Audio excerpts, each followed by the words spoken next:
Kwa majina naitwa Ana Emmanuel Mlanzi, ni katibu wa kikundi cha SOMAKO. Tunapatikana Somanga Kaskazini.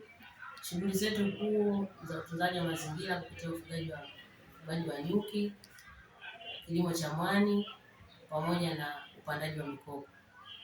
Hapa tuko kwenye ofisi zetu za SOMAKO, kwenye ofisi ya shughuli za ufugaji wa nyuki.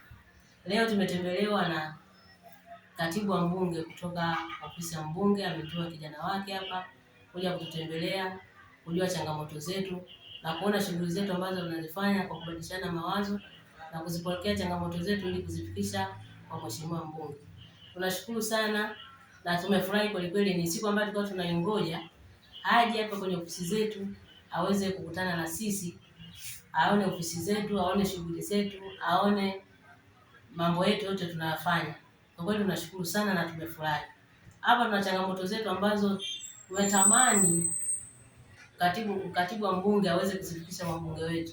Ni mbunge wetu mpya wa jimbo la Somanga Kilwa Kaskazini, ambaye tunafikiri ni mwelewa na msikivu, anaweza kutekelezea changamoto hizi. Kumpata mbunge mpya wa jimbo letu la Kilwa Kaskazini, Mheshimiwa Kinjeketile Ngombale Mwiru, ambaye sasa tunategemea kwamba kwa kumtuma kijana wake kuja kwenye ofisi zetu, tutampa changamoto zetu aweze